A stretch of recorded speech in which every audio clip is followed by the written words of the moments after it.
Water देख रहे हैं, क्या इसकी जियोमेट्री रेगुलर है?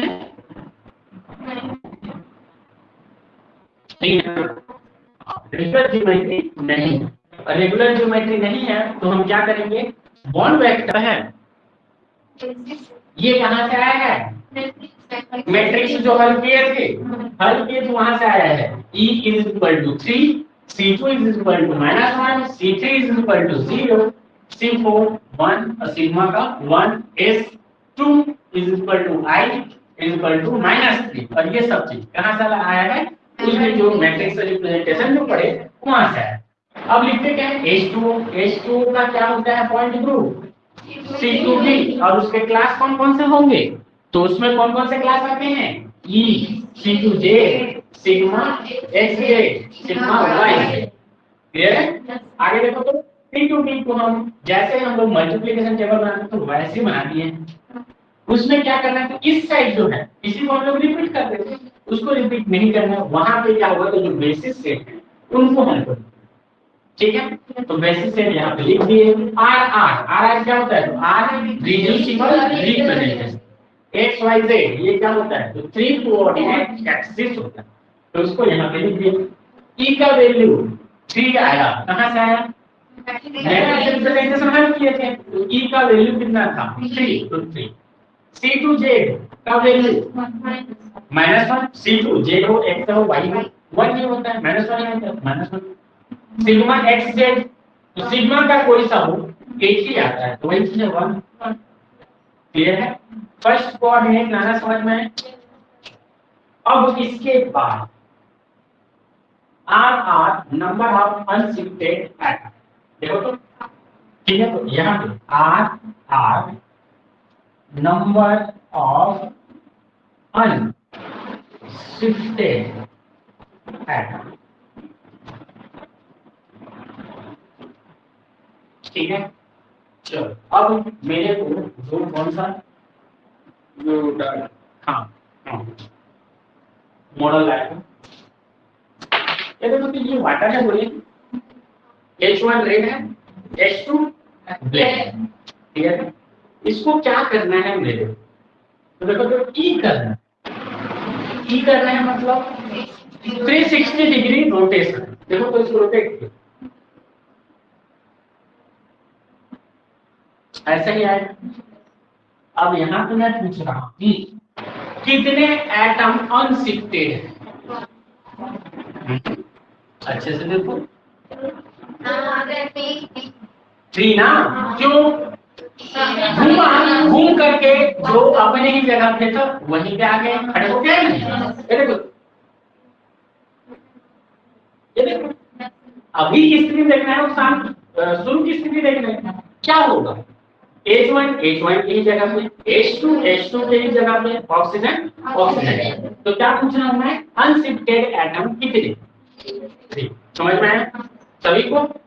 चलो, तो इसके लिए वैल्यू क्या होगा? बोलो, C2 करना है। क्या करना है मेरे को? C2। तो देखो ये ऐसा है नॉर्मल से H1 H2 C2 हो गया। हो गया। अनशिफ्टेड एटम कितने?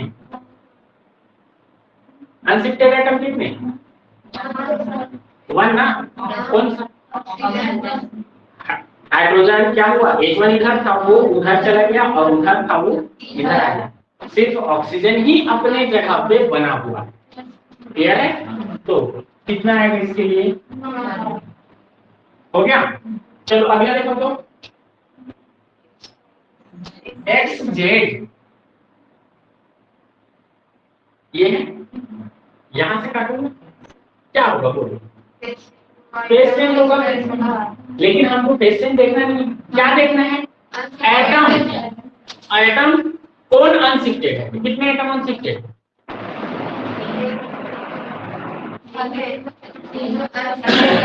अनशिफ्टेड कौन कौन से? PO यहाँ से काटो, देखो क्या होगा, फेस चेंज होगा, लेकिन जो ऑक्सीजन जहाँ पे है वहीं पे रहेगा, H1 जहाँ पे है वो वहीं पे है, H2 जहाँ पे है वो क्लियर है, बस फेस चेंज हो रहा है। फेस चेंज से मतलब नहीं है, एटम हमको देखना है, एटम अनशिफ्टेड कितने हैं इस चीज को, क्लियर है। तो अनशिफ्टेड एटम कितने हैं, 3 ना, शिफ्टेड नहीं पूछ रहा हूँ, अनशिफ्टेड एटम कितने, समझ में है, बोलो क्लियर है चीज। चलो अब देखो YZ, चलो बोलो YZ कौन सा है, ये वाला एंगल, चलो यहाँ से काट दो इसको, बोलो क्या होगा, अनशिफ्टेड एटम, बोलो सीधा, कितने एटम अनशिफ्टेड है, एक ही ऑक्सीजन ही अपनी जगह पर रहेगा, H2 H1 की जगह पे H1 H2, क्लियर है। बोलो कैसे लिखे, समझ में आया, ठीक है, पेन कॉपी में उसको घुमा करके देख सकते हो, घुमा करके उसको लिख सकते हो, क्लियर। दूसरा कोऑर्डिनेट हो गया, अगला देखो तो, हाँ तो इसको लिखते हैं आर आर, क्या लिखेंगे 3N कोऑर्डिनेट, तो बोलो आर आर कोऑर्डिनेट, 3 कोऑर्डिनेट को हम कैसे करते हैं, तो ये एक सिंपल सा है, सबसे सिंपल यही है, जो हमारा एक्सिस कोऑर्डिनेट आया है, थ्री एक्सिस कोऑर्डिनेट, और जो हमारा अनशिफ्टेड है, दोनों को गुणा करके लिखते हैं, 3 किया -1 गुणित 1,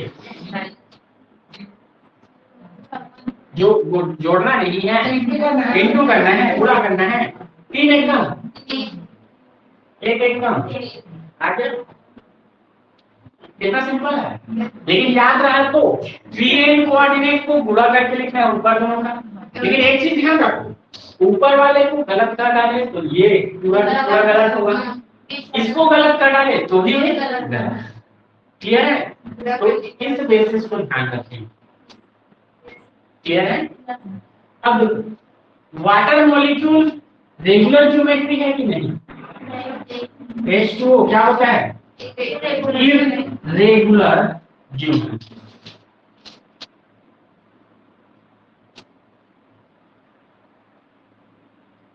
हेंस बोलो, हेंस क्या बोलोगे, bond vector and bond angle basis से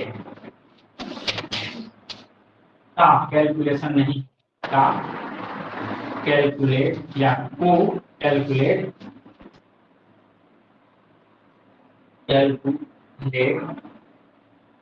नहीं किया जाए, बोल क्लियर है ये चीज।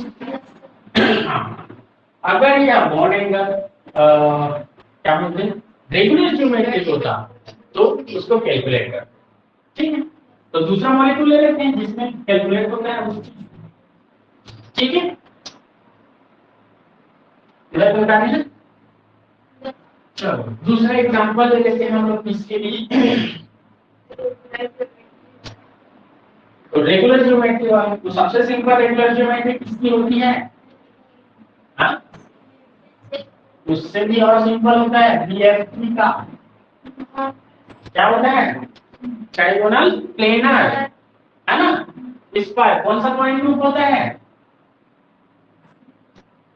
D3H पॉइंट, ठीक है, तो D3H पॉइंट ग्रुप, चलो इसके लिए बना देते हैं हम लोग, पहले तो स्ट्रक्चर बना देते हैं, कैसा होता है D, इधर देखोगे तो क्या होगा S, इधर देखे S, इधर देखे S, क्लियर है, और इसमें x एक्सिस y एक्सिस को फिट करो तो कैसे फिट करोगे, ये हो गया हमारा z एक्सिस, ये हो गया हमारा x एक्सिस, ये हो गया हमारा y, ऐसा फिट होगा।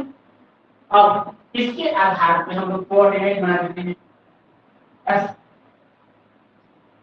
D3H, D3H, चलो बोलो कौन कौन सा ऑपरेशन होता है इस प्रकार, E होता है, आगे बोलो 2C3 और 3C2 और सिग्मा H और 2S3 और बोलो 3 सिग्मा।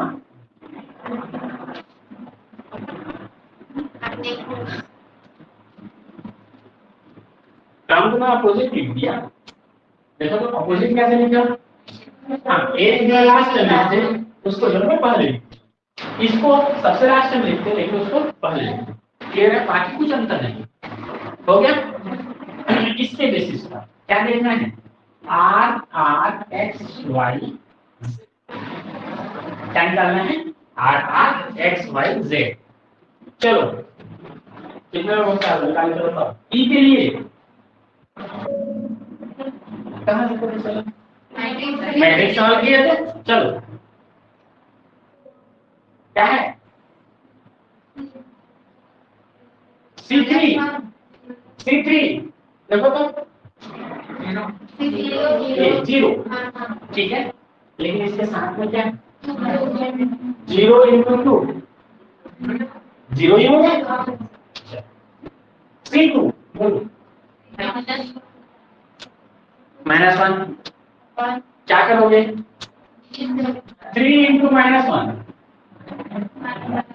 -3 बोलो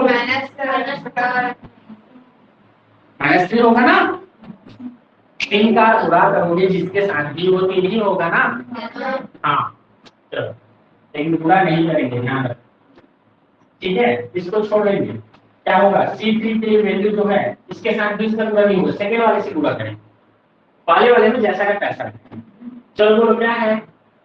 E का 3, इसका C3 का 0, C2 का तो पूरा नहीं करना है इसके सामने से, है इसको छोड़ दो ऐसे। तो 1 सिग्मा H बोलो तो सिग्मा H का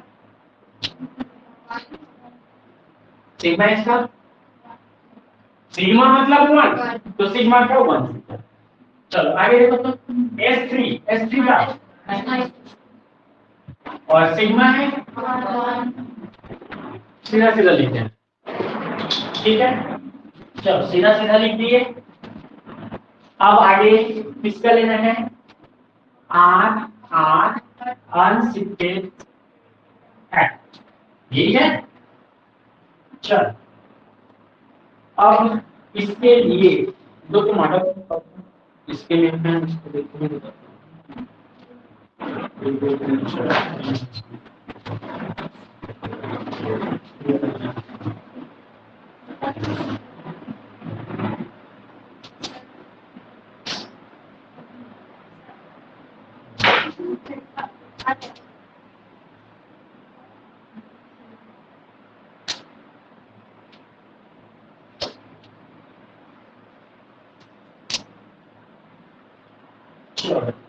ये है हमारा क्या?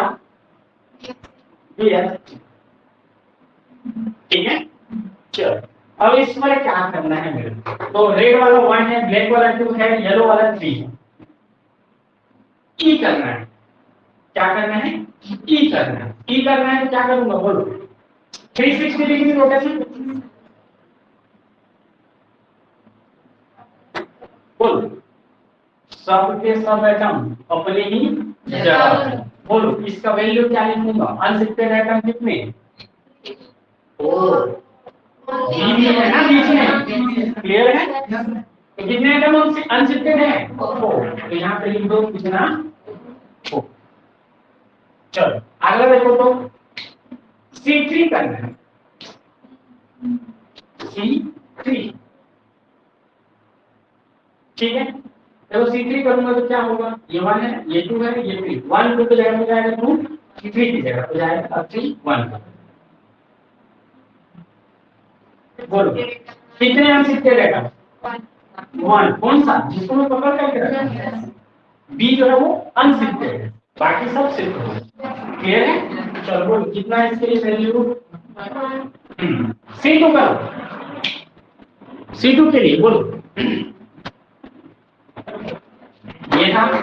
C2 करूं तो क्या करना है मेरे को? यहां से उठाऊंगा तभी C2 हुआ। चलो बोलो कौन कौन चेंज हुआ? कितने एटम अनशिफ्टेड? कौन कौन से? एक जो पकड़ा वो और दूसरा ये वाला अपने ही जगह पे, ये दोनों अपने ही जगह पे हैं, ये दोनों बस चेंज हुए हैं। मतलब 4 में से 2 चेंज तो 2 अनशिफ्टेड। ठीक है, यहाँ पे कितना आएगा बोलो? 2 आएगा। बोलो सिग्मा H। सिग्मा H कहां से करूंगा? सिग्मा H कहां से करूंगा? देखो यहाँ से इसको अगर घुमाया तो प्रिंसिपल एक्सिस कौन सा है? ये है, तभी C3 हो रहा है। हाँ, तो क्या करूंगा इसको? हॉरिजॉन्टल H है, हॉरिजॉन्टल मतलब यहाँ से काटूंगा तो क्या होगा? कौन से एटम चेंज होंगे, कौन सा एटम चेंज नहीं होंगे? कोई चेंज नहीं होगा। कितने आए? अगला देखो S3।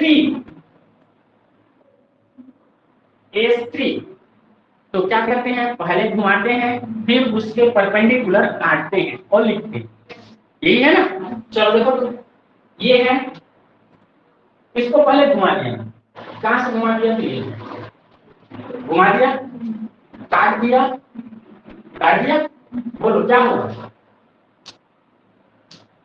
इधर लिखेगा ये, इधर लिखेगा ये। क्लियर है? तो यहां से इसको परपेंडिकुलर काटेंगे, घुमाएंगे तो हमको क्या मिलेगा? यहां से हमको क्या मिलता है? यहां से हमको एक एटम अनशिफ्टेड मिलेगा। ये देखो, इसको अच्छे से घुमाते हैं तब समझ में आए।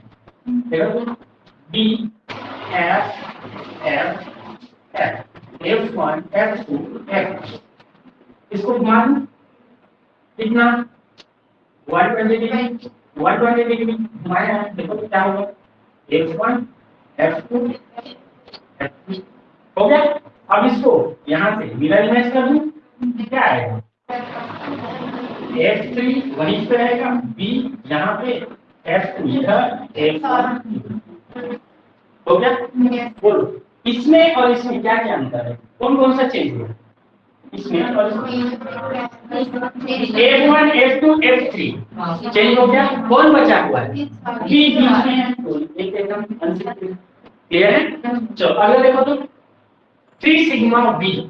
सिग्मा करना है वर्टिकल, वर्टिकल मतलब ये जहां से घुमाए उसी के पैरेलल। चलो इसको काटोगे क्या होगा? 2 एटम अनशिफ्टेड होगा। यहाँ से भी काटोगे फिर यहाँ से भी काटोगे फिर, तो यहाँ पे आ गया हमारा 2 एटम अनशिफ्टेड हो गया। तो ये वैल्यू आ गया, आ गया ये वैल्यू। चलो आगे देखो तो RR 3N coordinate, 3N coordinate निकालना है। क्या करना है बोलो? गुणा करना है। 4 किया, 1 शून्य, 1 शून्य, 2 2 एकम, लेकिन माइनस में है। चलो 4 एकम, 1 दूनी और 2 एकम हो गया। चलो अब इसके लिए हम बॉन्ड वेक्टर निकाल सकते हैं। RR बॉन्ड वेक्टर और RR क्या? हाँ, बॉन्ड एंगल।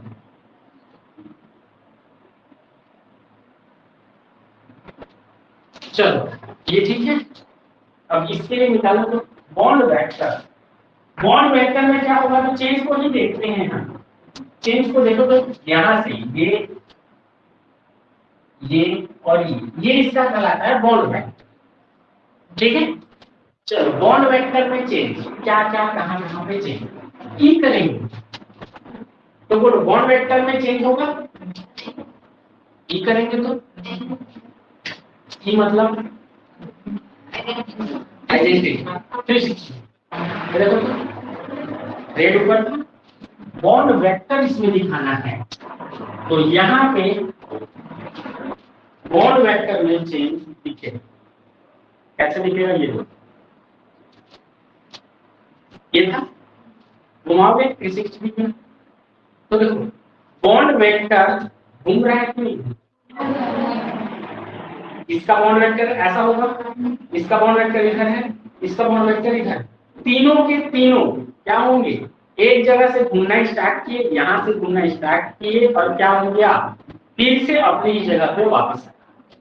तो बॉन्ड वेक्टर देखना है हमको, क्या है यहाँ पे अनशिफ्टेड एटम नहीं देखना, एटम क्या हो रहा है अनशिफ्टेड है, लेकिन क्या हो रहा है उसका बॉन्ड वेक्टर यहाँ था, वो एक बार पूरी तरह से घूम करके फिर उसी जगह पे, तो बॉन्ड वेक्टर साथ ही साथ घूम रहा था। तो यहाँ पे बॉन्ड वेक्टर क्या होगा, चेंज होगा, कितने का चेंज हुआ 3, क्योंकि इसका बॉन्ड वेक्टर, इसका बॉन्ड वेक्टर, इसका बॉन्ड वेक्टर पूरी तरह से घूम रहा है। बस इसका बॉन्ड वेक्टर ऐसा जैसा है, मान लो ये बॉन्ड वेक्टर है इसका, तो क्या होगा वो अपने ही जगह पे बना हुआ है, चेंज नहीं होगा। क्लियर है, तो ये हो गया। आगे देखो C3 करने के बाद, तो बोलो C3 करोगे तो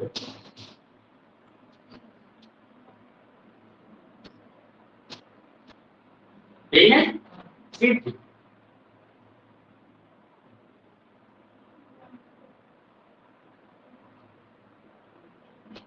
बोलो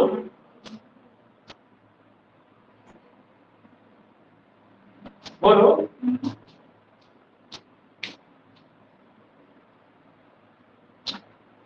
बोलो बोलो बोलो।